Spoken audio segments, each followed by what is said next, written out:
ಪ್ರೀತಿಯ ವೀಕ್ಷಕರಿಗೆ ಶಂಕರಾನಂದ ಟಿವಿಗೆ ಸ್ವಾಗತ ಸುಸ್ವಾಗತ. ಇವತ್ತಿನ ವಿಡಿಯೋನಲ್ಲಿ ಕ್ಯಾಲೆಂಡರ್ ತಿಂಗಳ ಮೊದಲನೇ ತಿಂಗಳಾದಂತಹ ಜನವರಿ ತಿಂಗಳ ಮಾಸ ಭವಿಷ್ಯ ಹೇಗಿದೆ ಅನ್ನುವಂತಹ ಮಾಹಿತಿಯನ್ನು ತಿಳ್ಕೊಳ್ಳೋಣ.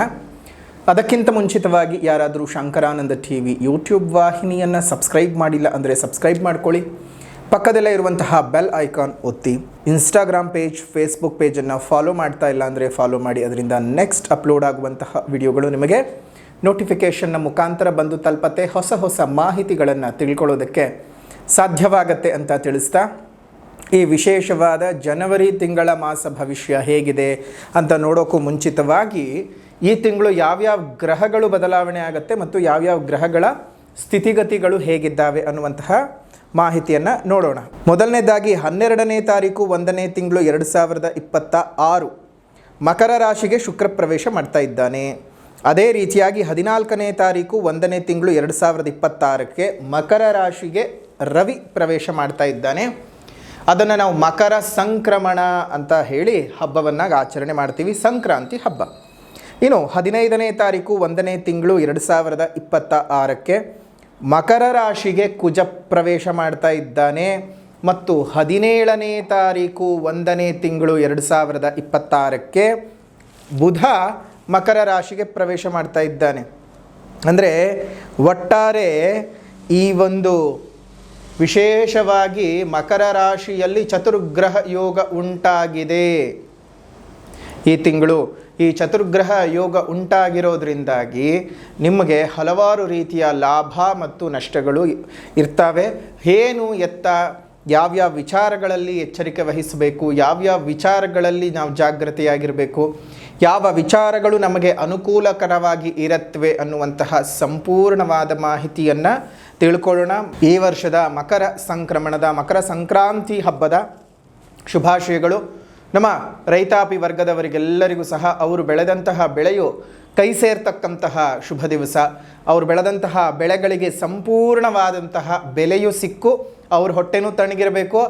ಜೊತೆಗೆ ನಮ್ಮನ್ನೆಲ್ಲ ಸಾಕ್ತಾ ಇರತಕ್ಕಂತಹ ಅವರಿಗೆ ದೇವರು ಒಳ್ಳೆಯದು ಮಾಡಲಿ ಅಂತ ಹೇಳಿ ದೇವರಲ್ಲಿ ಪ್ರಾರ್ಥನೆಯನ್ನು ಮಾಡ್ತಾ ಇದ್ದೇವೆ. ನಾಡಿನ ಸಮಸ್ತ ಜನತೆಗೆ ಮತ್ತು ಶಂಕರಾನಂದ ಟಿವಿಯ ಸಮಸ್ತ ವೀಕ್ಷಕರೆಲ್ಲರಿಗೂ ಸಹ ಮಕರ ಸಂಕ್ರಾಂತಿ ಹಬ್ಬದ ಹಾರ್ದಿಕ ಶುಭಾಶಯಗಳು.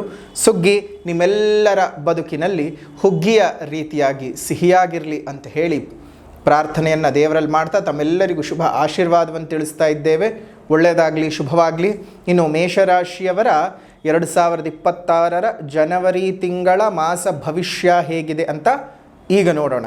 ಮೇಷರಾಶಿಯವರಿಗೆ ಯಾವ ರೀತಿಯಾದಂತಹ ಫಲಾನುಫಲಗಳು ಜನವರಿ ತಿಂಗಳಲ್ಲಿ ಇದೆ ಅಂತ ಗಮನಿಸೋದಾಯಿತು ಅಂದರೆ ನೋಡಿ, ಮೇಷರಾಶಿಯವರಿಗೆ ಧನಾಧಿಪತಿಯಾದಂತಹ ಶುಕ್ರನು ಒಂದು ಭಾಗ್ಯ ಮತ್ತು ಕರ್ಮಸ್ಥಾನದಲ್ಲಿ ಸಂಚಾರ ಮಾಡ್ತಾನೆ.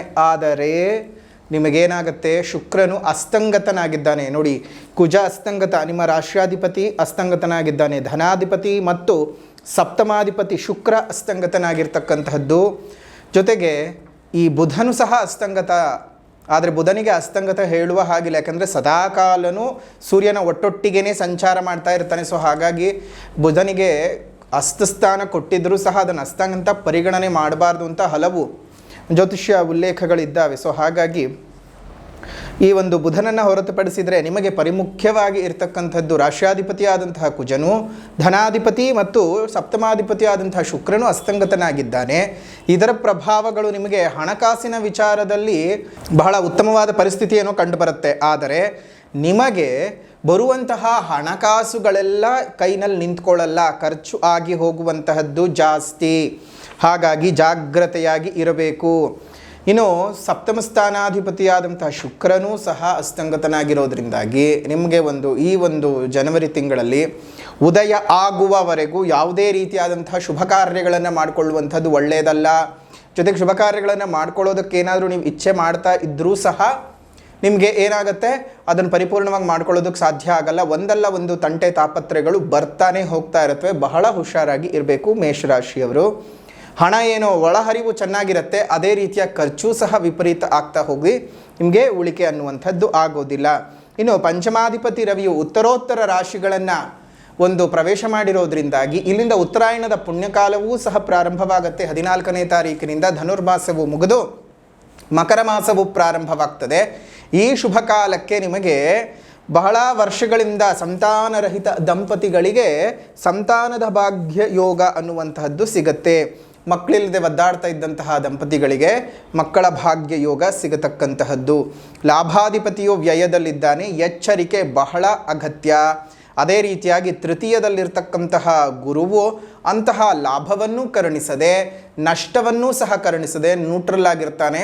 ಎಲ್ಲೋ ಒಂದು ಕಡೆ ನಿಮ್ಮ ಹೊಸ ಹೊಸ ಪ್ರಯತ್ನಗಳಿಗೆ ಪೂರಕ ಆಗುವ ಹಾಗೆ ಯೋಜನೆಗಳನ್ನು ಮಾಡ್ಕೊಳ್ಳೋದಕ್ಕೆ ಅವಕಾಶ ಕೊಡ್ತಾ ಹೋಗ್ತಾನೆ. ಪಂಚಮ ಸ್ಥಾನದಲ್ಲಿ ಕೇತು ಇರೋದ್ರಿಂದಾಗಿ ನಿಮ್ಮ ಮಕ್ಕಳ ಆರೋಗ್ಯದಲ್ಲಿ ಬಹಳ ಜಾಗೃತಿಯನ್ನು ಮಾಡಬೇಕು. ಅವರ ವಿದ್ಯಾಭ್ಯಾಸದಲ್ಲಿ ಜಾಗೃತಿಯನ್ನು ಮಾಡಬೇಕು. ಹುಷಾರಾಗಿದ್ದು ಅವರವರ ಜೀವನದ ವಿಚಾರಗಳನ್ನು ಗಮನಿಸ್ಕೊಳ್ತಾ ಹೋಗಿ. ಇನ್ನು ತೃತೀಯಾಧಿಪತಿ ಮತ್ತು ಷಷ್ಠಾಧಿಪತಿ ಆಗಿರ್ತಕ್ಕಂತಹ ಬುಧನು ಉತ್ತಮ ಸ್ಥಾನದಲ್ಲಿ ಸಂಚಾರವನ್ನು ಮಾಡ್ತಾ ಇದ್ದಾನೆ. ಹಾಗಾಗಿ ತೊಂದರೆ ಇಲ್ಲದೆ ಒಂದಷ್ಟು ಆರೋಗ್ಯದ ಸುಧಾರಣೆಯ ಯೋಗ ಭಾಗ್ಯ. ಇನ್ನು ಲಾಭಸ್ಥಾನದಲ್ಲಿರ್ತಕ್ಕಂತಹ ರಾಹುವು ಅಯಾಚಿತ ಧನಗಳನ್ನು ತಂದು ಕೊಡ್ತಾ ಇರ್ತಾನೆ. ಅಯಾಚಿತವಾಗಿ ನಿಮಗೆ ಹಣಕಾಸುಗಳು ಬರ್ತಾ ಹೋಗುತ್ತವೆ. ಸೊ ಹಾಗಾಗಿ ಒಂದಷ್ಟು ಶುಭನೂ ಇದೆ, ಒಂದಷ್ಟು ಮಿಶ್ರ ಫಲಗಳು ಸಹ ಇದ್ದಾವೆ. ಈ ಒಂದು ಮೇಷರಾಶಿಯವರಿಗೆ 2026 ಜನವರಿ ತಿಂಗಳ ಮಾಸ ಭವಿಷ್ಯ. ಸೊ ಹಾಗಾಗಿ ಈ ಒಂದು ವಿಚಾರದಲ್ಲಿ ಜಾಗೃತಿಯಾಗಿರಬೇಕು. ಇನ್ನು ಉದ್ಯೋಗದಲ್ಲಿ ಇರ್ತಕ್ಕಂತಹವರಿಗೆ ಕರ್ಮಸ್ಥಾನದಲ್ಲಿ ಚತುರ್ಗ್ರಹ ಯೋಗವು ಉಂಟಾಗಿ ಒಂದು ಕರ್ಮಾಧಿಪತಿಯಾಗಿರತಕ್ಕಂತಹ ಶನಿಯು ವ್ಯಯಸ್ಥಾನದಲ್ಲಿ ಇರುವಂತಹದ್ದು. ನಿಮ್ಮ ಜಾತಕದಲ್ಲಿ ಏನಾದರೂ ಅಷ್ಟಕವರ್ಗದಲ್ಲಿ ಶನಿಯ ಸಂಚಾರದ ಬಿಂದು ಏನಾದರೂ 4 ಅಥವಾ ಅದಕ್ಕಿಂತ ಹೆಚ್ಚಿನ ಸ್ಥಾನಗಳನ್ನು ಮೀನರಾಶಿಯಲ್ಲಿ ಇರಬೇಕಾದಾಗ ಹೊಂದಿದ್ದಾಗ ನಿಮಗೆ ಇದು ಅವಯೋಗವನ್ನು ತಂದು ಕೊಡಲ್ಲ, ಮಹಾಯೋಗವನ್ನೇ ತಂದು ಕೊಡುತ್ತೆ. ಹಾಗಾಗಿ ಒಂದ್ಸಲ ನಿಮ್ಮ ಜನ್ಮಜಾತಕದ ವಿಶ್ಲೇಷಣೆಯನ್ನು ಮಾಡಿಸ್ಕೊಳ್ಳಿ.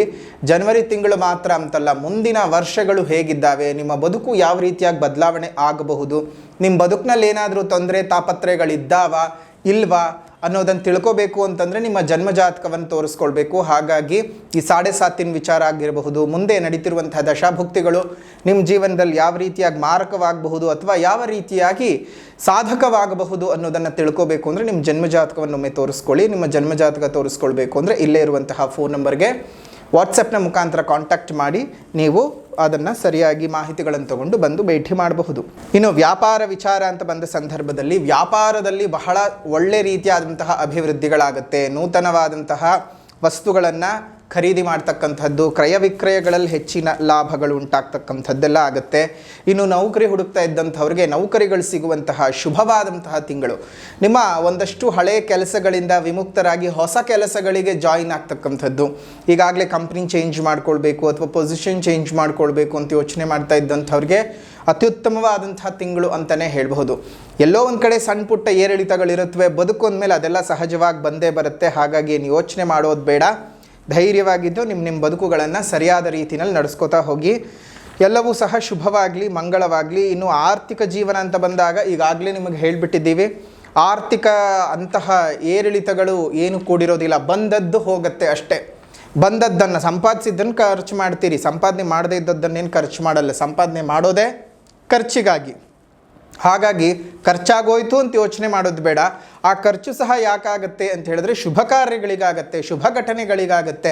ಯಾವುದೋ ಒಂದು ದೇವರು ದಿಂಡ್ರು ಪೂಜೆ ಪುನಸ್ಕಾರ ಈ ರೀತಿಯಾಗಿ ಮಾಡ್ಕೋತೀರಿ, ಅಥವಾ ಇನ್ನೊಂದು ಯಾವುದೋ ಹೋಮ ಮಾಡಿಸೋದು ಅಥವಾ ಯಾರಿಗೋ ದಾನ ಧರ್ಮಗಳನ್ನು ಮಾಡುವಂಥದ್ದು. ಯಾಕಂದರೆ ಮೇಷರಾಶಿಯವರು ಕೊಡುಗೈ ದಾನಿಗಳು, ತುಂಬ ಚೆನ್ನಾಗಿ ದಾನ ಮಾಡ್ತೀರಿ, ಪ್ರತಿಯೊಬ್ಬರಿಗೂ ಕಷ್ಟಕ್ಕೆ ನಿಂತ್ಕೋತೀರಾ. ಸೊ ಹಾಗಾಗಿ ಕಷ್ಟಕ್ಕೆ ನಿಂತ್ಕೊಳ್ತಕ್ಕಂತಹ ಈ ರಾಶಿಯವರ ಕಷ್ಟಗಳು ಒಂದಷ್ಟರ ಮಟ್ಟಕ್ಕೆ ಈ ತಿಂಗಳು ಕರಗತ್ತೆ. ಸೊ ಯೋಚನೆ ಮಾಡುವಂಥ ಅವಶ್ಯಕತೆ ಇಲ್ಲ, ಚೆನ್ನಾಗಿದೆ. ವಿದ್ಯಾಭ್ಯಾಸದಲ್ಲಿ ವಿದ್ಯಾರ್ಥಿಗಳಿಗೆ ಪ್ರಗತಿ ಇದೆ, ಆದರೆ ಓವರ್ ಕಾನ್ಫಿಡೆನ್ಸ್ ಅನ್ನುವಂತಹದ್ದು ಬೇಡ. ನೈಜವಾಗಿದ್ದು ನಿಮ್ಮ ಜೀವನನ ಮುಂದುವರಿಸಿ, ಎಲ್ಲವೂ ಸಹ ಅನುಕೂಲವಾಗಲಿ. ಇನ್ನು ಹೆಚ್ಚಿನ ವಿದ್ಯಾಭ್ಯಾಸ ಮಾಡಬೇಕು, ಹೈಯರ್ ಸ್ಟಡೀಸ್ ಮಾಡಬೇಕು ಅಂತ ಅಂದ್ಕೊಂಡಿರುವಂಥ ವಿದ್ಯಾರ್ಥಿಗಳಿಗೆ ಈ ತಿಂಗಳು ಬಹಳ ಪ್ರಶಸ್ತವಾಗಿದೆ, ಶುಭವಾಗಿದೆ. ಆರೋಗ್ಯದಲ್ಲಿ ಸಣ್ಣ ಪುಟ್ಟ ಏರಿಳಿತಗಳನ್ನು ಹೊರತುಪಡಿಸಿದರೆ ತುಂಬ ದೊಡ್ಡ ಮಟ್ಟದ ನಷ್ಟ ಅನ್ನುವಂತಹದ್ದು ಏನೂ ಇಲ್ಲ. ಸುಮಾರು ಗೋಚಾರದಲ್ಲೇ 80ರಷ್ಟು ಶುಭ ಫಲಗಳಿದ್ದಾವೆ. ಇನ್ನು ಎಚ್ಚರಿಕೆಯನ್ನು ವಹಿಸಲೇಬೇಕು ಅಂತಂದರೆ ನೀವು ಈ ತಿಂಗಳು ಯಾರಿಗೂ ಮಾತುಗಳನ್ನು ಕೊಡೋಕ್ಕೆ ಹೋಗಬೇಡಿ. ಏನು ಮಾಡಬೇಕು, ಏನು ಬಿಡಬೇಕು, ಅಥವಾ ಯಾರಿಗೇನಾದರೂ ಕೊಡಬೇಕಾ ಮಾಡಬೇಕಾ ಅಂತ ಇದ್ದಾಗ ನಾನು ನಿಮ್ಗೆ ಅದನ್ನು ಮಾಡಿಕೊಡ್ತೀನಿ, ನಾನು ನಿಮ್ಗೆ ಇದನ್ನು ಮಾಡಿಕೊಡ್ತೀನಿ ಅಂತ ಯಾರಿಗೂ ಮಾತುಗಳನ್ನು ಕೊಡೋಕ್ಕೆ ಹೋಗಬೇಡಿ. ಸುಮ್ಮನೆ ಮಾತು ಕೊಟ್ಟು ಸಿಕ್ಕಾಕೋತೀರಾ. ಆ ರೀತಿಯಾಗಿ ಮಾತುಗಳನ್ನೆಲ್ಲ ಕೊಡೋಕ್ಕೆ ಹೋಗೋದು ಬೇಡ. ಯಾರಿಗೋ ಶ್ಯೂರಿಟಿ ಹಾಕೋದು, ಇನ್ಯಾರಿಗೋ ಸಾಲ ಕೊಡೋದು, ಈ ರೀತಿಯಾಗೆಲ್ಲ ಮಾಡ್ಕೊಳ್ಳೋಕೆ ಹೋಗೋದು ಬೇಡ. ಏನೇ ಇದ್ರೂ ಸ್ವಲ್ಪ ಸಮಾಧಾನವಾಗಿ ಯೋಚನೆ ಮಾಡಿ ಅವ್ರಿಗೆಲ್ಲ ನಾನು ಮಾಡೋದ್ರಿಂದ ನನಗೆ ಏನು ಒಳ್ಳೆಯದಿದೆ, ಏನು ಕೆಡಕಿದೆ ತಿಳಿದು ಮಾಡಿ ಶುಭವಾಗಲಿ, ಸಂತೋಷ ಅಂತ ಹೇಳಿದ್ರೆ ಸಂಕ್ರಮಣದ ನಂತರದಲ್ಲಿ ತುಂಬ ದಿವಸಗಳಿಂದ ಕಾಯ್ತಾ ಇದ್ದಂತಹ ಒಂದು ವಿಶೇಷವಾದ ಅವಕಾಶನೋ ಅಥವಾ ವಿಶೇಷವಾದ ಸಂದರ್ಭನೋ ವಿಶೇಷವಾದ ವ್ಯಕ್ತಿಯೋ ನಿಮ್ಮ ಬದುಕಿನಲ್ಲಿ ಆಗಮನವಾಗ್ತದೆ. ಅದಕ್ಕೋಸ್ಕರ ನೀವು ಬಹಳ ವರ್ಷಗಳಿಂದ ಕಾಯ್ತಾ ಇರ್ತೀರಿ. ನಿಮ್ಮ ಬಹಳ ವರ್ಷಗಳ ನಿರೀಕ್ಷೆಯು ಈಡೇರ್ತಕ್ಕಂತಹ ಶುಭವಾದ ತಿಂಗಳು ಅಂತಲೇ ಹೇಳಬಹುದು. ಸೊ ಹಾಗಾಗಿ ಜನವರಿ ತಿಂಗಳ ಮಾಸ ಭವಿಷ್ಯ ಮೇಷರಾಶಿಯವರಿಗೆ ಹೇಗಿದೆ ಅಂತ ತಿಳ್ಕೊಂಡಿದ್ದಾಯಿತು. ಅದೇ ರೀತಿಯಾಗಿ ಪರಿಹಾರದ ಕ್ರಮಗಳು ಅಂತ ಬಂದಾಗ ಮೊದಲನೇದಾಗಿ ಸಾಮಾಜಿಕ ಪರಿಹಾರ ಅಂದಾಗ ಪ್ರಕೃತಿಯನ್ನುಳಿಸಿ ಪ್ರಕೃತಿಯನ್ನು ಬೆಳೆಸಿ ಇನ್ನಿತರ ಜೀವಜಂತುಗಳಿಗೆ ಒಂದಿಷ್ಟು ಆಸರೆಯಾಗಿರಿ. ಮುಂದಿನ ಪೀಳಿಗೆಯ ಉಸಿರು ಚೆನ್ನಾಗಿರಬೇಕಂದ್ರೆ ಹಿಂದೆ ಹಸಿರನ್ನು ಉಳಿಸ್ಕೊಳ್ಬೇಕು. ಹಸಿರನ್ನು ಉಳಿಸ್ಕೊಳ್ಳೋದ್ರ ಬಗ್ಗೆ ಜಾಗೃತರಾಗಿ ನಿಮ್ಮ ಸುತ್ತಮುತ್ತ ಇರುವಂತಹ ಉದ್ಯಾನವನಗಳಲ್ಲಿ ಒಂದೊಂದು ಹಣ್ಣಿನ ಗಿಡಗಳನ್ನು ನೆಟ್ಟು ಪೋಷಣೆಯನ್ನು ಮಾಡಿಸಿ ಅದರಿಂದ ಮುಂದಿನ ದಿನಮಾನಗಳಲ್ಲಿ ನೀವು ನೆಟ್ಟು ಬೆಳೆಸಿದಂತಹ ಗಿಡ ಮರವಾಗಿ 4 ಪಕ್ಷಿಗಳಿಗೆ ಪ್ರಾಣಿಗಳಿಗೆ ಆಸರೆಯನ್ನು ಆಹಾರವನ್ನು ನಮ್ಮೆಲ್ಲರಿಗೂ ಪ್ರಾಣವಾಯುವನ್ನು ಕೊಡೋದನ್ನು ನೀವೇ ನೋಡಿ ಸಂತೋಷ ಪಡಬಹುದು. ಪ್ರಕೃತಿಯನ್ನು ಉಳಿಸಿದ್ದಕ್ಕೆ, ಪಕ್ಷಿಗಳನ್ನು ಉಳಿಸಿದ್ದಕ್ಕೆ, ಪಶುಗಳನ್ನು ಕಾಪಾಡಿದ್ದಕ್ಕೆ ಪಶುಪತಿನಾಥನೇ ನಿಮ್ಮನ್ನು ಹರಸಿ ಹಾರೈಸ್ತಾನೆ. ಶುಭವಾಗಲಿ, ಮಂಗಳವಾಗಲಿ. ಇನ್ನು ಆಧ್ಯಾತ್ಮಿಕ ಪರಿಹಾರ ಅಂತ ಬಂದಾಗ ಕಾಶಿ ವಿಶ್ವನಾಥ ಅಷ್ಟಕಂ ಸ್ತೋತ್ರದ ಪಠಣವನ್ನು ಪ್ರತಿನಿತ್ಯ ಬೆಳಗ್ಗೆ ಸಂಜೆ ಮಾಡ್ತಾ ಬನ್ನಿ. ತಮ್ಮೆಲ್ಲರಿಗೂ ಸಹ ಒಳ್ಳೆಯದಾಗಲಿ ಅಂತ ಹೇಳ್ತಾ ಈ ವಿಶೇಷವಾದಂತಹ ಜನವರಿ ತಿಂಗಳ ಮಾಸ ಭವಿಷ್ಯ ಮೇಷರಾಶಿಯವರಿಗೆ ಹೇಗಿದೆ ಅಂತ ವಿಚಾರ ತಿಳ್ಕೊಂಡಿದ್ದಾಯಿತು. ವಿಡಿಯೋ ಇಷ್ಟ ಆಗಿದ್ರೆ ಲೈಕ್ ಮಾಡಿ, ಶೇರ್ ಮಾಡಿ, ಕಮೆಂಟ್ ಮಾಡಿ. ಮತ್ತೊಂದು ವಿಡಿಯೋನಲ್ಲಿ ಭೇಟಿ ಮಾಡೋಣ. ಅಲ್ಲಿವರೆಗೂ ನಮಸ್ಕಾರ. ಲೋಕ ಸಮಸ್ತ ಸುಖಿನೋ ಭವಂತು, ಸಕಲ ಸನ್ಮಂಗಳಾನಿ ಭವಂತು, ಸರ್ವೇ ಜನಾಃ ಸುಖಿನೋ ಭವಂತು, ಸಮಸ್ತ ಸನ್ಮಂಗಳಾನಿ ಭವಂತು.